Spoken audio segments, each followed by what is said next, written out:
नमस्कार, मैं राजेश पोलखोल बाहुगुणा और आप देख रहे हैं पर्वतवाणी लाइव।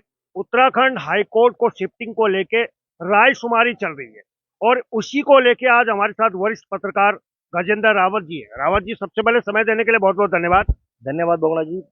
अच्छा, हाई कोर्ट को शिफ्टिंग को लेके बहुत सारी की रायशुमारी ली जा रही है, लेकिन रायशुमारी ली किन से जा रही है? क्या वाकई जनता को पता भी है इस बारे में? ये सवाल उस दिन आया जब उत्तराखंड के मुख्यमंत्री का एक बयान आया था। उन्होंने कहा था कि अब जो नैनीताल हाई कोर्ट है उसको गोलापार हम शिफ्ट करेंगे। और वो सवाल इसलिए थे कि ये सभी लोग मानते हैं कि नैनीताल जहाँ पर हाई कोर्ट है वहाँ बहुत अव्यवस्था है, क्योंकि वो टूरिस्ट प्लेस है और वहाँ पर हजारों लाखों की संख्या में टूरिस्ट आते हैं। उसके कारण हाई कोर्ट को डिस्टर्बेंस हो रहा हुआ था और इसलिए ये माना गया कि इसको शिफ्ट किया जाए। फिर जब सरकार ने वहां पर जो कोर्ट में पेपर जमा किया और कहा कि गोला पार जाएगी, उसकी एक विस्तृत जांच हुई। उस जांच के बाद ये सामने आया कि एनजीटी ने वहां ये माना कि करीबन 10,000 पेड़ हैं। आप उन पेड़ों को काटोगे तो बहुत बड़ा नुकसान होगा। और उसके बाद हाई कोर्ट ने ही ये कहा कि भाई उनके पास और ऑप्शन भी है।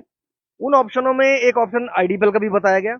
और ये बात इस तथ्य के साथ जो हाई कोर्ट ने बात कही वो बहुत गंभीर है। उसको इस प्रदेश के लोगों को और उन सब लोगों को समझना होगा कि आईडीपीएल का ऑप्शन जो कोर्ट ने रखा है उसमें जो तथ्य है वो बहुत गंभीर है। हाई कोर्ट ने माना कि जो हाई कोर्ट में जो मसले चल रहे हैं वो 90% या तो उसमें सरकारवादी है या उसमें प्रतिवादी है। मतलब कोई भी मुकदमा हो रहा है तो उसमें सरकार की ओर से कोई ना कोई विभाग, इनका मुख्य सचिव, इनका डीजीपी, डीएम, एसडीएम, कोई भी व्यक्ति को हाईकोर्ट बुला दे रहा है। और वो आदमी देहरादून से लेकर तमाम जगहों से लेकर अपनी गाड़ी घोड़ा लेकर वहां जा रहा है। उसका टीए डीए भत्ता, उसके रहने का इंतजाम सारा सरकारी खर्चे पर हो रहा है। और इस कारण 90% मामलों में चूंकि सरकार इन्वॉल्व है, या तो वादी है या प्रतिवादी है, तो जो इस लेवल पे वहां चल रहा है, तो इससे जो सरकार का, उत्तराखंड के टैक्स पेयर का करोड़ों रुपए जाया हो रहा है।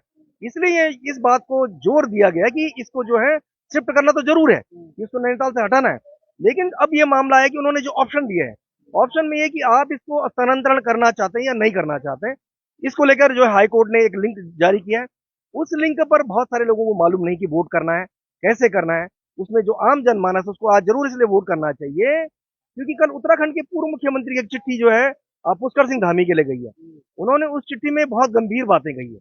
उन्होंने कहा है कि हो सकता है इससे विद्रोह हो जाए इस जनमत से। वो बहुत महत्वपूर्ण बिंदु है। नहीं नहीं, विद्रोह विद्रोह किस एंगल से आप देख रहे हैं? क्योंकि आप चीजों को अच्छे से समझते हैं, विद्रोह वाली बात क्यों आ रही है? इस प्रदेश का जो जब उद्भव हुआ था तो आपको पता है कि पहले दिन से हमने सुना है कि भाई इन्होंने जो राजधानी का निर्णय किया कि देहरादून बनेगी, जो अभी तक अस्थायी चल रही है। और ये कहा कि हाई कोर्ट जो है कुमाऊं में बनेगा। इस प्रदेश की टेंडेंसी पॉलिटिकल भी आपने देखी कि अगर गढ़वाल से जो है प्रदेश अध्यक्ष किसी पार्टी का, तो मुख्यमंत्री अगर उसकी सरकार है तो कुमाऊं से होना चाहिए। एक राजपूत है तो दूसरा ब्राह्मण होना चाहिए, एक गढ़वाल से तो दूसरा कुमाऊं से होना चाहिए। ये इन्हीं राजनेताओं ने बनाया हुआ खेल है। इसलिए जो गोला पार का जो ऑप्शन पुष्कर सिंह धामी सरकार ने दिया था, तो अब भगत सिंह कोश्यारी ने उस चिट्ठी में लिखा गया कि अगर ये गोला पार नहीं होता है तो हो सकता है कि वहां के लोग विद्रोह कर दें, वहां बगावत की बातें आ जाए। और उन्होंने जनमत संग्रह को भी एक तरह से लोकतंत्र के लिए गलत बताया। उन्होंने कहा कि ये गलत परिपाटी है, ऐसा करना घातक हो जाएगा। लेकिन जो असल सवाल है वो यही है, चूंकि अब नैनीताल को में हाई कोर्ट रहने की स्थिति नहीं है, उसको दाएं बाएं शिफ्ट होना ही है, कहीं ना कहीं शिफ्ट होना है। तो इस पीरियड के भीतर जो कुछ दिन पहले तक चुनाव आयोग से लेके भारत सरकार से लेके प्रदेश के लोग जो वो जो लोकसभा चुनाव को लेके बहुत उत्साही थे, जिनका कहना था कि भाई चुनाव में वोटिंग करने चाहिए, तो उत्तराखंड के लोगों को नहीं मालूम कि एक ऐसा लिंक भी है। तो मेरा आपसे भी अनुरोध है कि आप अपना जो ये जो प्रोग्राम है इसके कमेंट बॉक्स में उस लिंक को जरूर डालिएगा, ताकि जो अवेयरनेस का जो कार्यक्रम है, मैं चाहता हूँ इस प्रदेश के 13 जिलों के जो सारे लोग हैं ये इसमें जरूर पार्टिसिपेट करें, ताकि कल के दिन कोई ये न कहे कि हाई कोर्ट ने एक तरफा फैसला कर दिया या पुष्कर सिंह धामी ने एक तरफा फैसला कर दिया। इसमें वोट होना बेहद जरूरी है। नहीं, लेकिन जो हाईकोर्ट ने जनता की भागीदारी इसमें सुनिश्चित करी है, वो भी काबिले तारीफ है। हम तो उसको काबिले तारीफ ही कहेंगे। और दूसरा एंगल जो उन्होंने ये सोचा है कि भाई जब सरकार के नुमाइंदे यहाँ आते हैं तो वो अनावश्यक खर्च जनता के ऊपर ही तो पड़ता है। दोनों पॉइंट बहुत ज्यादा मजबूत है। तो इन दोनों पॉइंटों को खारिज करने के लिए क्यों इतनी तिकड़मबाजी हो रही है, वो आपने बताया भी है वैसे। निश्चित रूप से जो ये प्रदेश है आर्थिक हालातों इसके अच्छे नहीं है। हमारे पास मतलब ये है कि शराब बेचने के अलावा कोई काम नहीं है। हर दिन नई नई दुकानें खुल रही हैं, नए नए स्टोर्स खुल रहे हैं। खनन के लेकर सरकार पहले से बदनाम है। और ये सब व्यवस्थाएं इसलिए कि आर्थिक स्थिति अच्छी नहीं है। तो जब आपकी आर्थिक स्थिति अच्छी नहीं तो आप अपने खर्चों को तो कंट्रोल करेंगे ना। फिर जिस आईडीपीएल में आज बाघ घूम रहा है, जिसमें अवैध लोग बसे हुए हैं, और कम से कम 20 साल से तो मैं देख रहा हूँ बंजर पड़ा हुआ है। तो अगर एक ऑप्शन हाई कोर्ट ने दिया है कि आप वहां बना सकते हैं, और वो जहां आपका सचिवालय है, विधानसभा है, मुख्यमंत्री निवास है, राजभवन है, विधायक विधायक रह रहे हैं, विपक्ष के लोग, सारे लोग, मतलब जितना भी ताना बाना इस प्रदेश का है वो देहरादून से गवर्न हो रहा है। तो निश्चित रूप से अगर वो देहरादून के नजदीक आईटीपीएल उसका सिलेक्शन होता है, तो उस सरकार के टैक्स पेयर के पैसों का भी सदुपयोग होगा, लोगों का समय बचेगा। लोगों यहाँ के जो अधिकारी हैं, अब पता चला कि हम मुख्य सचिव को मिलने जा रहे हैं, उन्होंने बताया तो हाई कोर्ट में उनकी तारीख है। डीजीपी के पास ज्ञापन दिया जाए तो डीजीपी साहब वहां जा रहे हैं, देहरादून के डीएम के पास जा रहे तो डीएम साहब वहां नहीं है, सचिव के पास जा रहे हैं, उप सचिव के पास जा रहे हैं, किसी के पास जा रहे हैं, सारे लोग कोर्टों में उलझे पड़े। और सिर्फ एक पॉइंट पे नहीं है कि वादी है, कई जगह पे प्रतिवादी भी हैं। और हर दो दूसरा मसला है जिसको कोर्ट ने खुद कोट किया है कि 90% मामले जो है सरकार से जुड़े हुए हैं।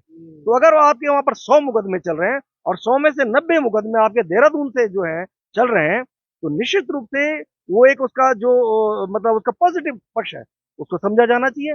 और इस प्रदेश के लोगों को इस पर इसके बहुत बेहतर ढंग से और ज्यादा से ज्यादा वोटिंग इसलिए करनी चाहिए कि कल के दिन फिर हमें ये नहीं लगे कि उस दिन तो ये सब बात जब सामने पब्लिक डोमेन में भी आई थी तो हम ना कर पाए। तो लोकतंत्र में जो वोटिंग का राइट है, हालांकि जो जो एंगल भगत सिंह कोश्यारी ने दिया है, उन्होंने उसको जो है गढ़वाल कुमाऊं से जोड़ते हुए गौला पार से लेके और ये आईडीपीएल के बीच लाने से लेके, और जो बड़ी बात है इस चिट्ठी को लेकर, एक और बड़ी जो चर्चा है वो ये भी है कि आखिरकार भगत सिंह कोश्यारी को चिट्ठी क्यों लिखनी पड़ी।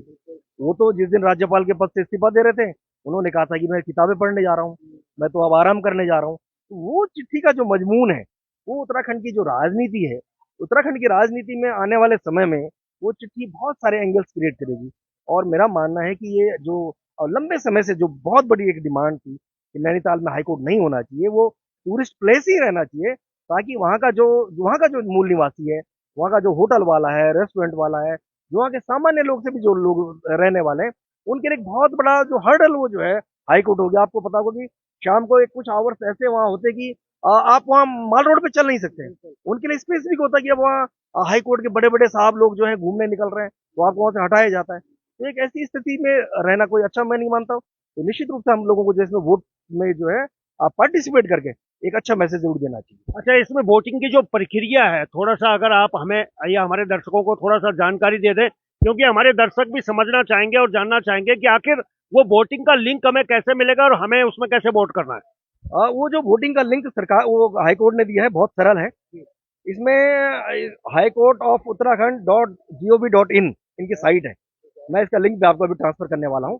ये इसमें है, ये हाई कोर्ट का जो है, आप थोड़ा इसको नजदीक से दिखाना, ये स्पष्ट रूप से इसमें लिखा हुआ है। इसमें आपका जो विषय है बहुत स्पष्ट है, आपको बताना है कि आप वकील हैं या सामान्य जनमानस है, आपका आधार कार्ड का नंबर क्या है वो आपको उसमें अपलोड भी करना है, नंबर भी बताना है, आपको ये बताना है कि आप नैनीताल से हाई कोर्ट को शिफ्ट करने के पक्ष में या नहीं है। और चूंकि ये स्पष्ट है कि वोट भी पक्ष में, सरकार भी पक्ष में, तो इसमें ज्यादा से ज्यादा पार्टिसिपेशन से ये होगा कि जो पिछले 24 साल से एक समस्या बनी हुई है, उस समस्या का हम समाधान कर पाएंगे।